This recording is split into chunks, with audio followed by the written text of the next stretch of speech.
Amables televidentes, gracias por estar con nosotros nueva vez. Con muchísimo agrado recibo a Juan Tomás Vargas de Camps, abogado de la República, muy buen abogado, abogado penalista, que normalmente usted puede haberlo notado haciendo su función en casos que han tenido renombre, pero fuera de eso es un cultor muy capacitado de las ciencias jurídicas en República Dominicana. Vamos a conversar con él sobre muchísimos aspectos. Doctor, gracias por venir acá, le agradezco su presencia y quisiera, como ya está encima del tiempo, en el tiempo se nos acerca, la posibilidad de que varios jueces, quizás hasta 7 jueces de la Suprema Corte de Justicia, puedan ser sustituidos por otros o refrendados en sus posiciones. Sobre el particular, quisiera escuchar su opinión. Muchas gracias, Gregory, por la invitación. Para mí siempre es un placer compartir contigo. Mira, sobre el tema de la sustitución o cambio que puede experimentar ahora la composición de la Suprema Corte de Justicia, como has dicho, hay varios jueces que se les cumple el periodo para el cual fueron designados por el Consejo Nacional de la Magistratura, 11 jueces. Oh, son 11 jueces. Es decir, solamente el magistrado Francisco Ortega Polanco no será evaluado, porque el magistrado Francisco Ortega Polanco entró en el año 2012 en sustitución del magistrado Subero Isa y por lo tanto su primera evaluación fue en el año 2021. Es decir, que al año que viene es posible que estén evaluando nuevamente al magistrado Ortega Polanco. Luego, el resto de la matrícula de la Suprema Corte de Justicia va a ser evaluada en este año, tocaría la evaluación. De hecho, ellos fueron designados en abril del año 2019, es decir, que ya han cumplido los 7 años de designación, que es el periodo para el cual se establece que es su elección, y entonces esos 11 jueces restantes van a ser evaluados, deben ser evaluados ahora por el Consejo Nacional de la Magistratura. Estamos hablando de que es la 2/3 parte de la matrícula de la Suprema Corte de Justicia. En caso de esos jueces ser sustituidos, estaríamos asistiendo a la renovación del 90% más de la matrícula, o sea, apenas quedaría el magistrado Ortega Polanco. Este proceso por el que va a pasar el Consejo Nacional de la Magistratura con estos jueces es muy interesante, debe ser observado con mucho cuidado por toda la población y debe ser manejado con mucho cuidado por el Consejo mismo, porque si bien es cierto que hay jueces allí, que ya algunos tienen 14 años en el ejercicio de esa función, en la alta corte, también yo pienso que tenemos que ser cuidadosos y que el proceso de evaluación sea realmente una evaluación objetiva, conforme a los méritos de esos jueces, al desempeño que han tenido en sus funciones, para que no deje mal sabor. En esta pasada evaluación quedó un mal sabor con respecto a algunos magistrados cuyo desempeño era apreciado por la comunidad jurídica, sin embargo, no fueron ratificados en sus cargos. Eso implica que esa situación que se produce, que usted está muy bien advirtiendo, va ligada directamente al mecanismo, al órgano que evalúa, al Consejo Nacional de la Magistratura. A esa figura, ¿está usted satisfecho que ese sea la herramienta mediante la cual se seleccionen los jueces de las altas cortes? Yo pienso que tiene más que ver con el método que con quién lo hace. ¿El método? Sí. ¿Por qué? Porque esas entrevistas públicas que se hacen en la televisión, haciendo preguntas por gente que no sabe de derecho muchas veces, porque es un componente político del Consejo Nacional de la Magistratura. Pero usted dice que más bien por el método y no, porque si el órgano se mantiene, aunque no se televise, siendo que el presidente de la Cámara de Diputados, el presidente del Senado, el representante, o sea, ¿seguirían los mismos actores, doctor? Sí, los consejos de la magistratura en todos los países son órganos políticos, y la decisión, incluso en los Estados Unidos, es decisión de carácter político.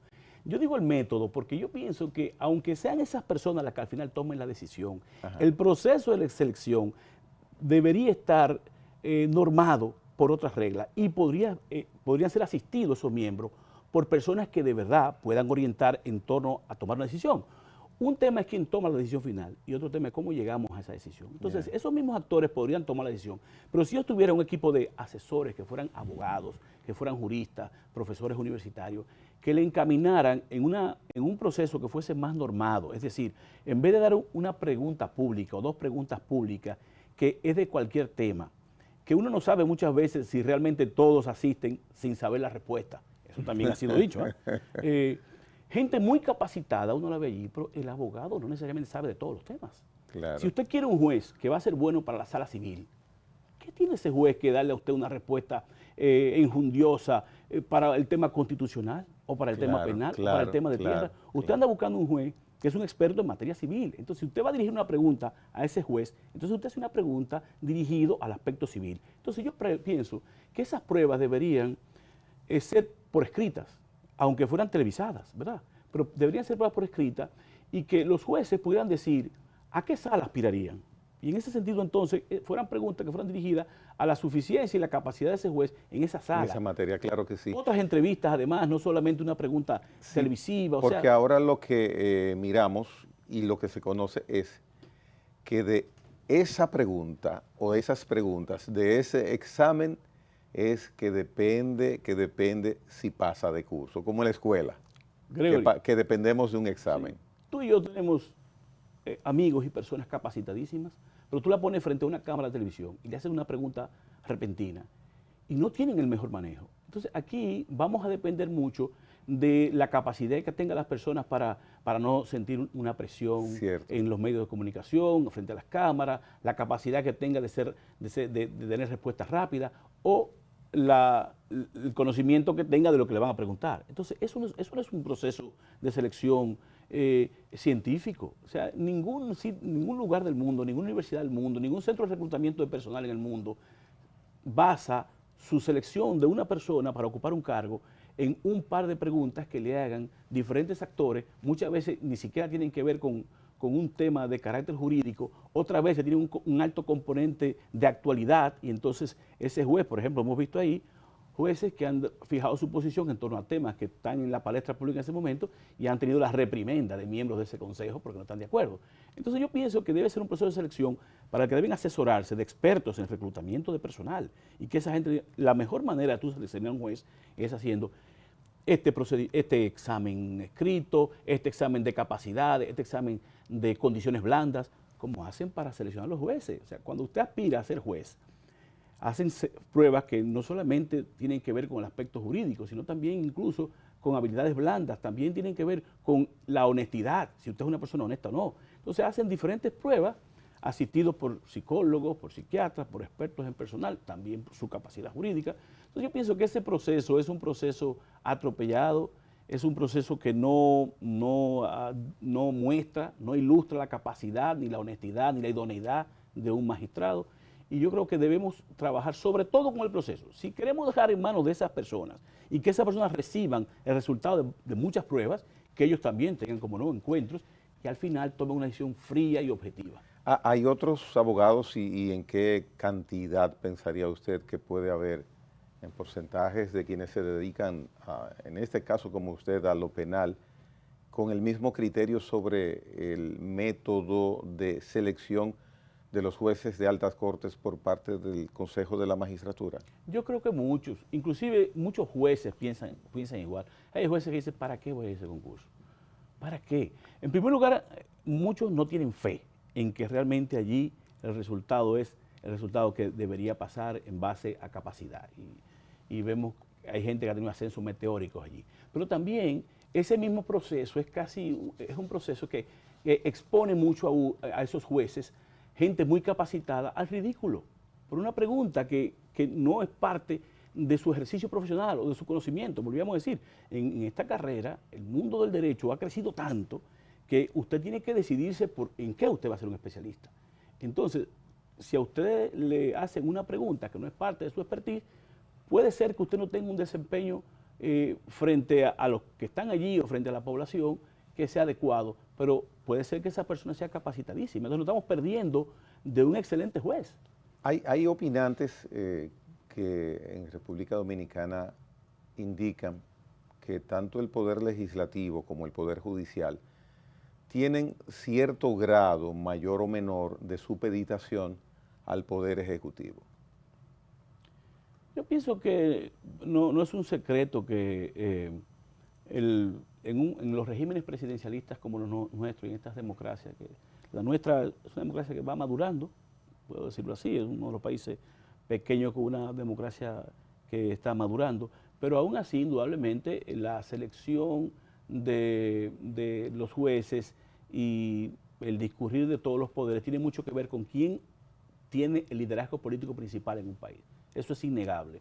Y por eso vemos cómo cada gobierno ha tenido en sus consejos de la magistratura, ha seleccionado jueces que son afectos al partido de gobierno y desde esa posición, ¿verdad? Se garantizan algunos blindajes, digámoslo así, ¿verdad? A futuro. Eso son unas decisiones que son de carácter político y que responden a la política real, querámoslo o no. Y no es cierto que ningún juez, que ningún presidente va a dejar de que haya jueces que sean afectos a su partido y a sus ideas. Y quiero decir que los presidentes dominicanos han guardado las formas, la mayoría de ellos. Yo creo que el presidente Abinader ha sido el presidente que más ha respetado, o de los que más ha respetado la independencia del Poder Judicial. De hecho, los cambios que ha experimentado la Constitución del 2004, así lo indican. El Consejo Nacional de la Magistratura de este tiempo es mejor que el pasado en cuanto a su composición. Hay que reconocerlo al licenciado Abinader. Por ejemplo, salió el Procurador de la República, salió como miembro del Consejo Nacional de la Magistratura, y eso hace que al día de hoy, de 8 miembros, nosotros podemos decir que está el presidente de la República, el presidente del Senado, que es del partido de gobierno, y el presidente de la Cámara de Diputados. Luego hay 2 jueces de la Suprema, que no sabemos cuál es su ideología política. Digo, con el presidente de la Suprema sabíamos que era un militante del Partido de la Iglesia Dominicana, y luego están el juez del Tribunal Constitucional. Es decir, que los 8 miembros que están allí, pienso que se me queda alguno por acá, no podemos decir que el presidente... Las segundas mayorías están representadas. Sí, la segunda mayoría, ya dije, un senador y un diputado de la mayoría de la oposición, y ahí completan la matrícula. O sea, no podemos decir que el presidente controla hoy toda la matrícula, a pesar de que tiene un voto de calidad. Es decir, que en caso de empate, él podría desempatar. Eso quería preguntarle, sí. El voto calificado de que tiene ostentación el presidente de la República, ¿usted sería partidario de que haya un miembro más, un miembro menos, o que permanezca ese aspecto? Si le tocara a usted observar y opinar sobre, bueno, ahora le estoy pidiendo que opine. Sí. Me gustan los números impares para las decisiones, para que el presidente no tenga que ejercer ese voto de calidad. Es así. Porque, que se vio ahora. Sí, porque cuando se ejerce el voto de calidad, se dice, bueno, se está derivando la decisión hacia el deseo del presidente. Entonces, este presidente que tenemos, vuelvo a decir, se ha quitado poderes de encima. El Ministerio Público lo ha hecho que sea una selección del Consejo Nacional de la Magistratura, y era una elección que él podía tener. O sea, el presidente Abinader, en eso hay que reconocer que ha tenido la suficiente entereza y honestidad de tener menos poder hoy que lo que tenía antes un presidente para la elección de los jueces. Eso es así, hay que reconocerlo. Pero me gustaría que fuera una composición impar, por el hecho de que así el presidente no tiene que ejercer su voto de calidad y no queda expuesto en ese sentido de que están prefiriendo un candidato en específico. Doctor, en el desenvolvimiento ya cotidiano de la vida judicial en tribunales en República Dominicana, cuando un juez tiene que participar dentro de las partes y mirar que uno de ellos está representando al Estado, es cierto lo que en algunas ocasiones se ha mencionado, que los jueces en su mayoría toman precaución de cómo comportarse, por ejemplo, con los casos de corrupción, el papel del Ministerio Público, porque dentro de sus ascensos importa mucho cómo esté la imagen de ese juez frente al mismo Poder Ejecutivo. Claro, eso es una realidad. Los jueces tienen recaudo en este país y en muchos países en el mundo, cuando deciden causas en las cuales el Estado es una parte. Ellos son parte del aparato estatal. Como dices también, son seres humanos que están sometidos a todas las necesidades de los seres humanos y las aspiraciones de los seres humanos. Y no es menos cierto que litigar contra el Estado es muy difícil. Yo he tenido casos contra el Estado dominicano y es muy difícil de litigarlo. Para empezar, si tienes una sentencia, ¿cómo la ejecutas? ¿Quién te da la fuerza pública contra el Estado dominicano? Los jueces son muy cautos. No te puedo decir que no haya jueces que no hayan fallado contra el Estado. El Tribunal Supremo Administrativo ha dado sentencia contra el Estado muy valientemente. El Tribunal Constitucional ha dado sentencia contra el Estado. Pero generalmente los jueces toman recaudos y tiene que ser algo muy grosero, muy ostensible, y tienen que ser también jueces que tienen un carácter y una independencia totalmente desarrollada, que también los hay, los que toman ese tipo de decisión, pero litigar contra el Estado es difícil. En el caso de la vigencia, por ejemplo, de la Suprema Corte de Justicia, un juez dominicano, el periodo abarca 7 años. Si ponemos, no en comparación, sino mirando diferencias con esquema, en Estados Unidos es vitalicia la designación de un juez de la Suprema Corte de Justicia, y en otros mundos jurídicos también varía la vigencia de si es permanente o no. ¿Cuál sería para Juan Tomás Vargas de Camps lo idóneo de permanencia de un miembro un juez de la Suprema Corte de Justicia en nuestro país? Yo estoy de acuerdo con que los jueces no sean permanentes. Yo creo que las permanencias huelen un poco a monarquía y además colocan a la persona en una posición de superioridad y de entenderse que pueden hacer lo que quieran. Y los jueces son seres humanos. La ley dominicana, la Constitución dominicana y la ley que tiene que ver con el tiempo de duración de los jueces establece 7 años, pero recuérdate que también dice que deben ser evaluados, pueden ser ratificados, y no fija un límite a la ratificación.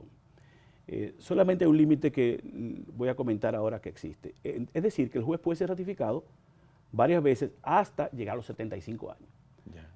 Hay un límite donde debe haber una renuncia obligatoria a los 75 años, una separación obligatoria a los 75 años, y a los 70 años hay una separación voluntaria. Si él quisiera irse, puede irse. Por ejemplo, ahora mismo tenemos jueces, 3 jueces por lo menos que recuerde. El magistrado Ortega Polanco está llegando a ser uno de ellos, pero el magistrado Fran Soto y el magistrado de la tercera sala, no recuerdo ahora mismo cómo se llama, el magistrado Herrera Carbucia, que tienen 14 años, fueron elegidos en la elección del año 2011. Y esos jueces podrían repetir si son ratificados. Lo que no pueden repetir más de 2 periodos es como presidente o primer y segundo sustituto de sala. O sea, ese juez, si ya ha sido presidente de sala, puede agotar otro periodo como presidente y el tercer periodo tendría que ser un miembro más. Esa es la única limitación que tiene. Es decir, que aunque no tiene una permanencia, esto es bueno porque el juez puede prolongar su estancia en la Suprema Corte de Justicia, pero tiene que ser evaluado. Por lo tanto, ese juez está cuidando que la sentencia, o debería estar cuidando, sus sentencias sean de calidad, haya un desempeño idóneo, haya un trabajo que se haga, y entonces eso da mayor calidad a la justicia, no un juez que puede sentarse porque nadie puede quitarlo. En el caso de la limitación por edad, es memorable y muy referencial lo que sucedió ya hace 12, 14 años con el magistrado Subero Isa, que siendo presidente de la Suprema Corte de Justicia, por la edad, pienso que, o no fue por, no fue por la edad, fue el magistrado Papi Luciano.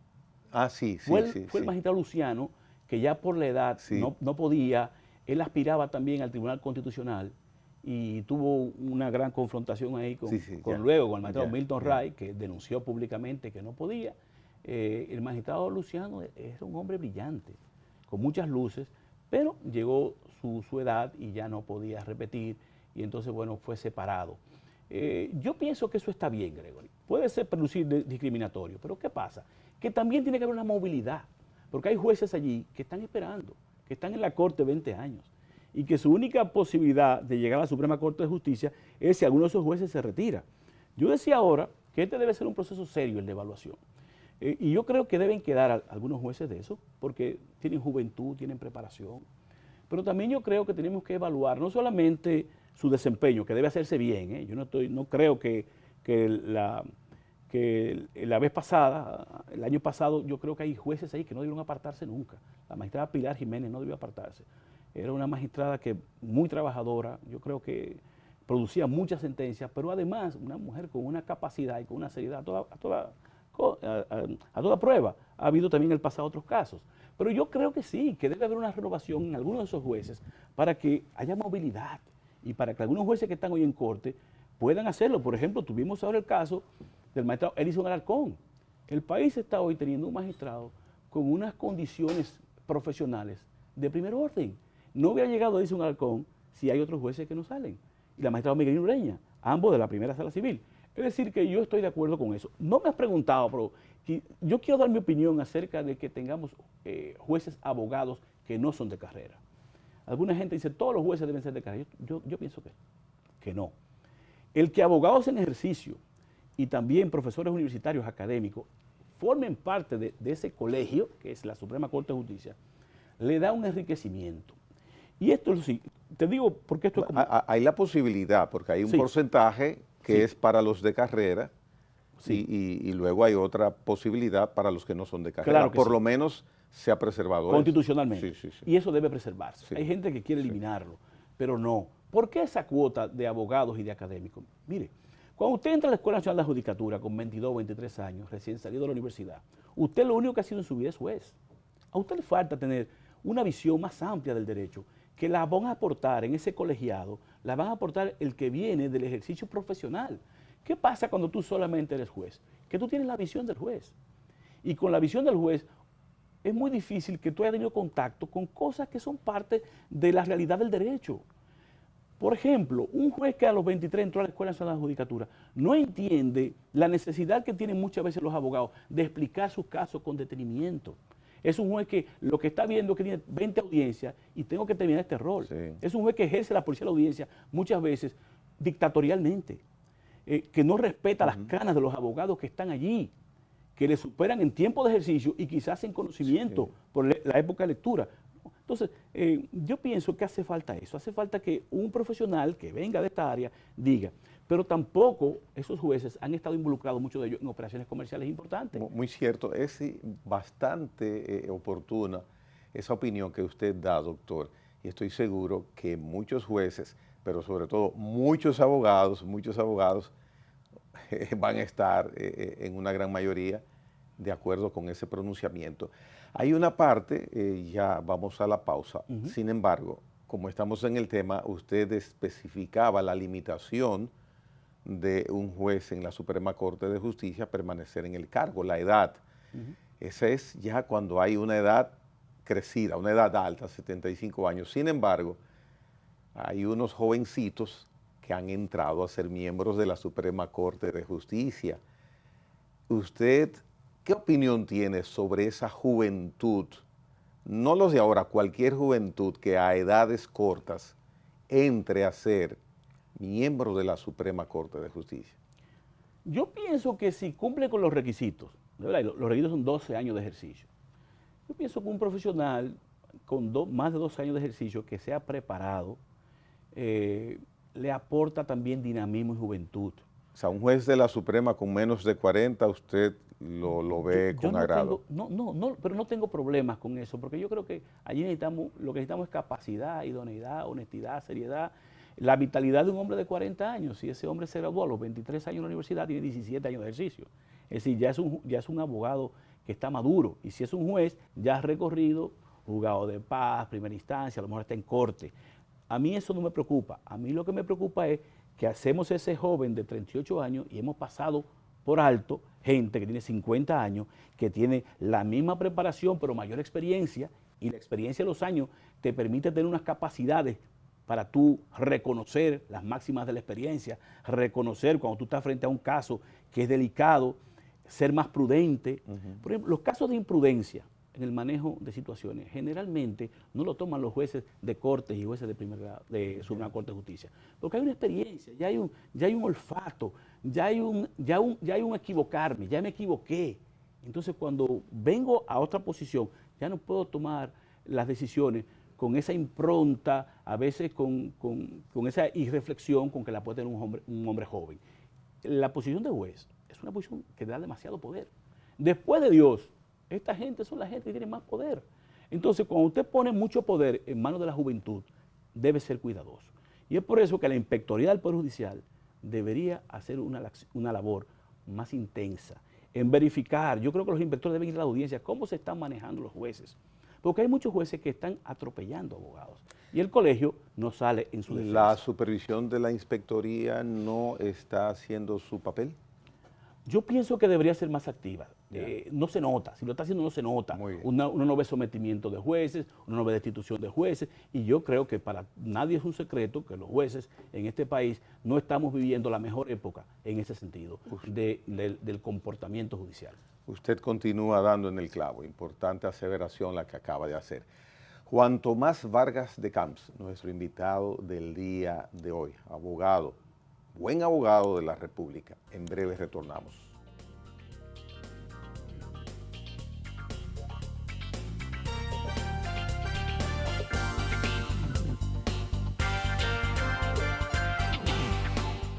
Bien, doctor Juan Tomás Vargas de Camps, el Colegio de Abogados de la República Dominicana está incoando acciones en contra del Código Penal nuevo que entra en vigencia en agosto. Hay opinadores jurídicos fuertes, colegas suyos, que están así con el nuevo Código Penal. Hay otros, sin embargo, que dicen, no, se logró lo que se pudo, es mucho mejor que lo que había. ¿Y usted qué opina, como dice un amigo? ¿Usted qué opina sobre el nuevo Código Penal? Yo creo que no es lo que deseábamos, pero es lo que tenemos hoy, que es mejor que lo que tuvimos ayer. Es decir, si usted me dice, ¿qué hubiese preferido? ¿Quedarte con el antiguo código o tener este? Claro está. Porque es que ya no se aguantaba tener una legislación que fue inspirada a principios de los 1800, aunque el que implementamos en este país era la versión del 1884. 140 años tenía la versión que implementamos aquí. Y había indudablemente muchos delitos y muchas infracciones que no se sostenían ya, que el mundo había producido, porque el hombre en su inquietud hace progreso, pero también progresan y se desarrollan las formas de delinquir, no estaban siendo cubiertas por ese código. Había muchas lagunas. Entonces este código es mejor. Este código es un código que trae figuras nuevas. Este es un código que aplica la teoría del delito, la tiene inserta en su cuerpo, establece como un hecho para hacer, nos ofrece ese procedimiento, la teoría del delito para llegar a determinar si una conducta debe ser sancionada o no, nos trae la autoría inmediata, nos trae el autor por instigación, nos trae muchas figuras nuevas que la verdad eran necesarias. Cúmulo de penas. Cúmulo de penas que necesitábamos, porque no es posible que alguien cometa 10 acciones y las juzguemos simplemente por la de más alta gradación, pero entonces dejemos que las otras cosas queden impunes. Este código nos trae un pensamiento del derecho moderno, basado mucho en el maestro Claude Roxin y en la dogmática alemana, inspirado también en los pensamientos de los penalistas españoles. También tenemos por allí presencia de pensamiento argentino e indudablemente nos pone a la vanguardia de la normativa penal. Es un código muy moderno. Lamentablemente tiene problemas serios de redacción legislativa. Hubo ahí muchos choques y hay algunas cosas que están ambiguas que va a poner a... pero eso es delicadísimo, doctor. Sí, va a tener ahí que trabajar mucho la jurisprudencia. La jurisprudencia va a tener que aclarar, porque hay cosas allí que cuando usted la lee, una con otra, usted dice, concho, pero aquí hay un tema. ¿Y qué pasó con tantos asesores que tienen los legisladores? ¿Y qué pasó con tanto tiempo que se manoseó, que se le puso la mano a la reformulación del código, que tienen que haber esas lagunas como las que usted menciona? No debe pasar. Yo pienso que tenemos que afinar mucho un poco lo que es la técnica de redacción legislativa, porque a veces se concibe muy bien una idea, pero a la hora de plasmar en el papel, no lo hacemos de la mejor manera y tenemos luego que volver a revisar en conjunto todo, porque eso lo que trae son los debates que luego van a surgir en los tribunales acerca de qué dice el legislador, y va a tener allí que intervenir mucho la Suprema Corte de Justicia y también el Constitucional en su momento.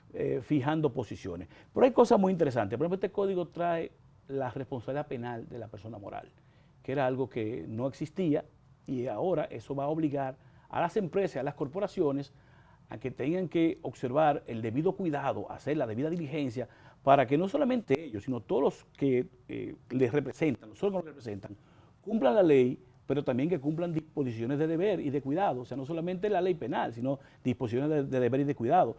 Ahora la empresa va a poder ser sancionada con multas, con cierres temporales, con cierres definitivos, independientemente de la responsabilidad penal en la que pueden caer los que dirigen esas sociedades. Antes había un principio muy viejo que las sociedades no delinquen, pero ahora con este nuevo código hay todo un catálogo de responsabilidad penal que pone la persona moral a responder, y sobre todo a sus órganos, a responder por las cosas que hagan sus representantes. ¿Y qué reto de cuidado, de tacto, de mesura, de astucia, de inteligencia, de capacidad deben tener los jueces ante este nuevo Código Penal?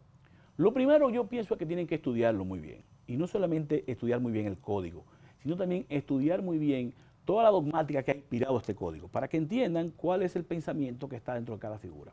Y lo segundo que tienen los jueces que tener cuidado es que este código, que es muy moderno y que tiene muchas figuras, no se convierte este código en un código con un corte conservador a ultranzas, que en vez de tener una visión de reeducación y de garantía, se convierte en un código que lo que se tiende en su aplicación sea a penas muy severas y que convierta una hiperinflación de las condenas, porque es un cuidado que hay que tener. Cuando tenemos un código nuevo, sobre todo de este corte, que observa muchos tipos penales que antes no existían, tenemos también que observar que este código nos da la llave, la clave, para que no se convierta esto en una guillotina en la cabeza de los ciudadanos. Y es que este código, gracias a Dios, implementa los derechos fundamentales, los principios fundamentales del derecho, los principios generales del derecho, y le da primacía sobre el resto del código, como hizo ya el Código Procesal Penal. Fue lo que inauguró el Código Procesal Penal, que se adelantó incluso a la Constitución, en la constitucionalización del proceso penal. Este código establece esos principios generales del derecho. Y entonces, ahora no basta con que alguien haya transgredido una ley penal, sino que tiene que ver si causó una lesión. Se acentúa mucho esos principios generales y son garantías para que la ley sea bien aplicada. Es decir, que yo creo que el contrapeso que van a tener los abogados y los jueces para que este código no se convierta en una guillotina en la cabeza de mucha gente, será la aplicación de este código atendiendo primero a lo que rigen sus principios fundamentales y a lo que rigen la Constitución de la República, porque el primer artículo que establece el código básicamente es la primacía de los derechos fundamentales.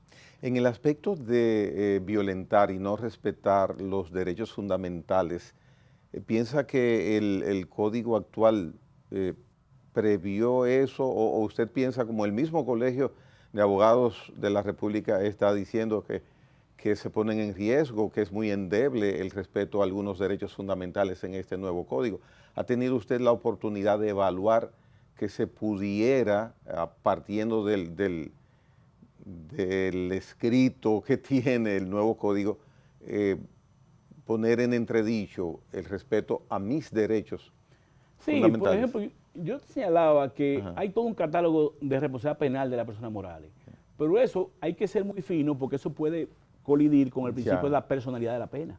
Es decir, hasta dónde esa persona moral tiene que sufrir una multa grandísima o un cierre porque un gerente hizo una acción que transgredía la ley penal. Pero es que la ley penal en principio tiene un principio rector, valga la redundancia, que es la personalidad de la pena. Si esa persona moral no ha sido culpable a través de los órganos que les representan realmente, no debería tener que ser sancionada. Y como ese, hay otros principios que no se pueden, que pueden colidir con este Código Penal. Por eso yo digo que los jueces deben mirar la norma adjetiva que está dentro del código, pero empezar viéndolo, analizando desde el punto de vista de hasta dónde no choca con los principios fundamentales que establece el mismo código, que están por encima de cualquier otra parte. Yo creo que también va a tener un papel muy importante y muy activo los tribunales. Hay muchas cosas que se van a hacer pretorianamente. Va a tener la Suprema Corte de Justicia, la Sala Penal, que tiene acuerdo pleno, es decir, en el acuerdo pleno la manera de interpretar esta norma debe ser esta, que aunque eso no quita el principio de independencia a los jueces, pero sí les orienta de cómo deben observar la norma. Y yo creo que hasta el Constitucional va a tener que intervenir no me parecería ilógico pensar que en el tiempo sobrevendrán algunas modificaciones por leyes adjetivas, no del código completo, pero sí va a haber leyes que van a modificar, como lo hay ahora, partes del código, y lo van a hacer más adaptable y más conforme a los principios del derecho, al derecho penal, a los derechos fundamentales, porque sí hay cuestiones, como esta que te decía, que va a tener que ser observada con cierto detenimiento. Por ejemplo, la estafa, que antes teníamos una estafa muy rígida en cuanto a su aplicación, yo estoy de acuerdo, se ha liberalizado, se ha flexibilizado, sobre todo si hay engaño en cualquier forma que te ha desposeído a ti de dinero, eso ya califica como estafa, las penas también se han establecido más duras, pero hay que tener cuidado cuando nosotros observemos lo que es engaño y que no caigamos en engaño, porque ahora se va a prestar muy fácil a que un incumplimiento contractual se califique como engaño. Entonces, ¿hasta dónde vamos a deslindar que no convirtamos todo, no criminalicemos todo, y que el derecho penal, que está considerado como de última ratio, o sea, la última opción que yo debo tener, que no sea lo usual de ahora se convierta en lo usual, ya, y lo que se ejerza es para hacer presión, para obligar a cumplir un contrato? En el estudio penal, que usted le ha dedicado bastante atención en su carrera de abogado, doctor, ¿qué dato podría darnos en cuanto a la eficiencia de que, por ejemplo, ahora nosotros vamos a tener penas más severas? ¿Eso podrá incidir en que nuestros grados de infracción a las normas, a las leyes, puedan reducirse? Los estudios que se han hecho en el mundo entero, la sociología del castigo, la criminología, han demostrado que las leyes largas, las leyes severas, no disminuyen el delito. Eso está demostrado. Eso está Sí, establecido, totalmente. Demostrado. Por estadística no lo disminuye. O sea que si yo tengo una sanción de 20 años para un crimen y legislo y a partir de mañana es 40 años, el índice de ocurrencia de esa misma infracción, ese delito, va a mantenerse. No. Fíjese que en los Estados Unidos, que están las condenas más severas, 200 años, 5 cadenas perpetuas, tienen una población de millones de presos. En Brasil, que las sentencias son severas, después de Estados Unidos, es el segundo país con más nivel de presos. Entonces, yo pienso que eso tiene que ver mucho con crear conciencia, educar, prevenir. Ahora, como digo una cosa, digo otra. También es un tema de reparación del daño a las víctimas de la ciudadanía. O sea, un elemento que ha cometido un quíntuple homicidio y que usted lo vea en 17 años en la calle, también es algo que ¿verdad? Produce no solamente indignación, sino que estamos poniendo en la calle a una persona que va a volver a delinquir. O sea, aquí el problema sería que esta persona sea reincidente, sobre todo porque nuestros sistemas penales, nuestros sistemas carcelarios, penitenciarios, no están dirigidos a reformar al individuo. El doctor Roberto Santana ha hecho un grandísimo papel, y yo creo que sí, pero bueno, ¿cuántas cárceles está dirigiendo el doctor Roberto Santana? Todavía hay muchas cárceles bajo el antiguo sistema. Entonces, en la mayoría de las cárceles nuestras no está dirigido a la reinserción, sino que son un almacén de hombres allí que tenemos apartados de la sociedad, con privilegios algunos de ellos, cada vez menos, yo espero que sí. Entonces, lo que quiero decir con eso es que mientras nosotros no tengamos un sistema que propenda a la reinserción social, a la reeducación del privado de libertad, tendremos que tener penas largas porque tenemos que darle seguridad a la sociedad. Y siempre ha habido una polémica, un enfrentamiento entre seguridad versus libertad. Pero lamentablemente en esta discusión yo soy de los que piensa que sin violar derechos fundamentales tenemos que darle seguridad al pueblo, porque sin seguridad jurídica no hay inversión, pero tampoco la gente se siente tranquila. Mire, yo le comenté que estuve ahora un mes en la ciudad de Buenos Aires estudiando, y en Argentina. Estaba ahí haciendo una tercera maestría que estoy cursando. Y a mí me maravilló, claro que hay sitios peligrosos, pero me maravilló cómo en los lugares donde yo estuve, que estuve en 3 lugares en la ciudad de Buenos Aires viviendo, porque primero viví en un lugar, después en otro, usted veía a las chicas a las 2 de la mañana, a la 1 de la mañana con un celular en la calle sola, caminando. Y yo, que aquí no camino mucho, podía caminar de noche con libertad, no tenía miedo. Entonces teníamos que hacer eso. ¿Qué hicieron allí? Bueno, hay miles de cámaras en toda la ciudad y hay centros de respuesta rápida de la policía.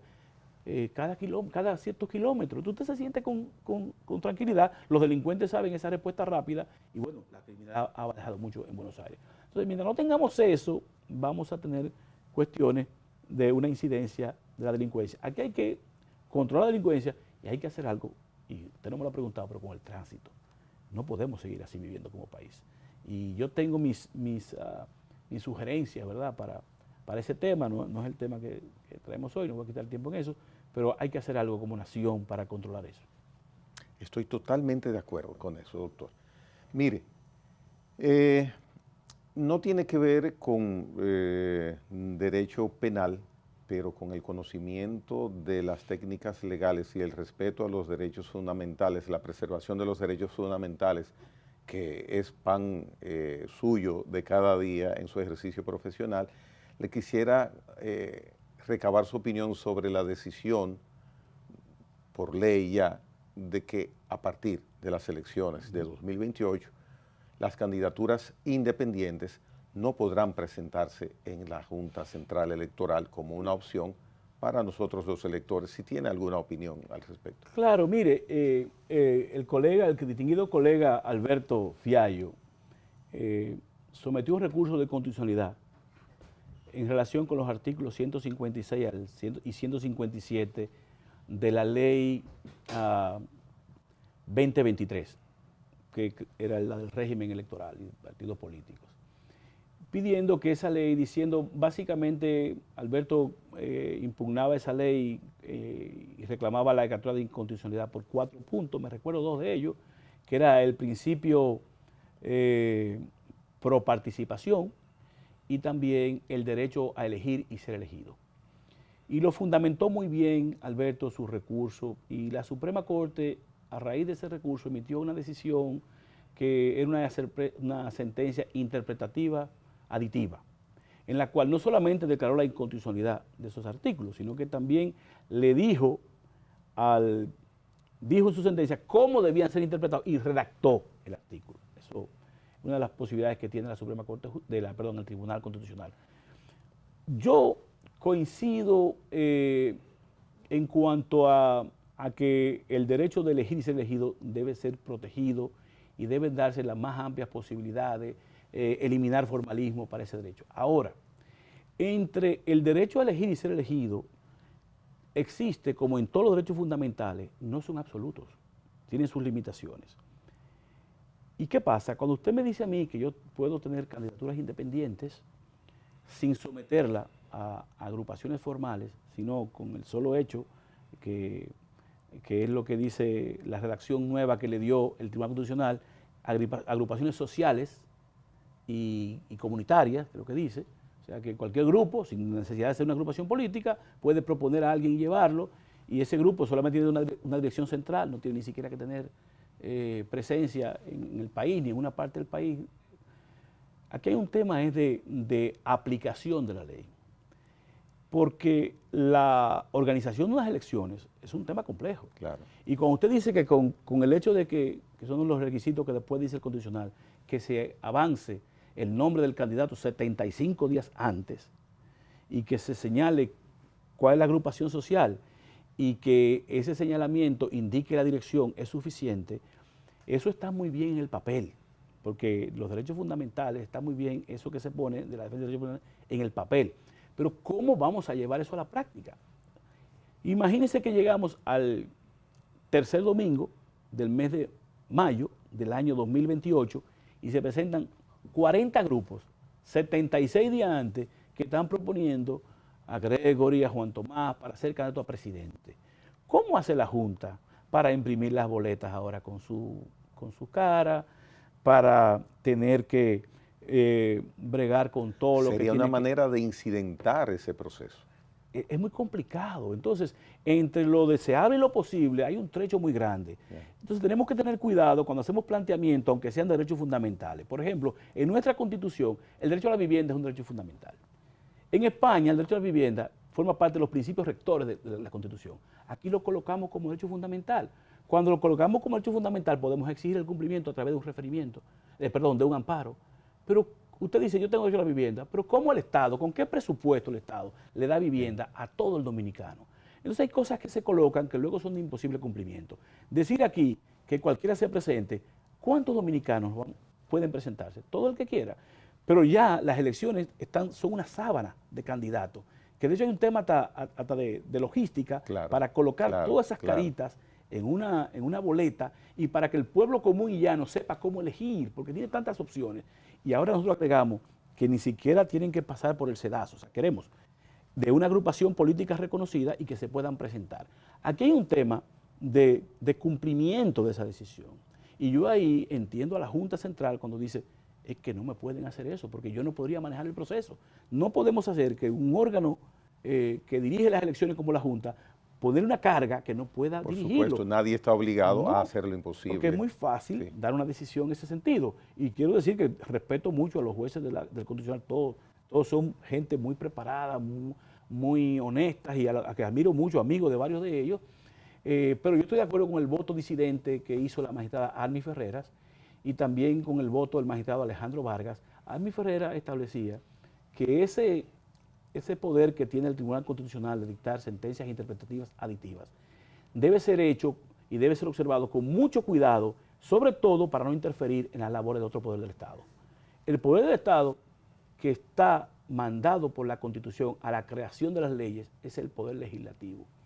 Y es decir, es cierto que el Tribunal Constitucional puede decretar la inconstitucionalidad de una ley, pero de ahí también a redactar cómo debe ser esa ley, cómo debe decir esa ley, yo creo que es algo que aunque sea una facultad, debe ser llevada a cabo, debe ser realizada con sumo cuidado, porque si no estamos trasvasando los derechos que le da la Constitución a otro poder del Estado independiente digamos, al poder constitucional que ya ahí casi se estaría legislando. Se estaría legislando. Bien. Doctor Juan Tomás Vargas de Camps, muchísimas gracias por habernos acompañado. Pronto, espero, sea el momento en que nueva vez podamos conversar sobre otros temas. Muchas gracias, Gregorio. Bien. Muchas gracias, muy amable. Señores, hasta la próxima.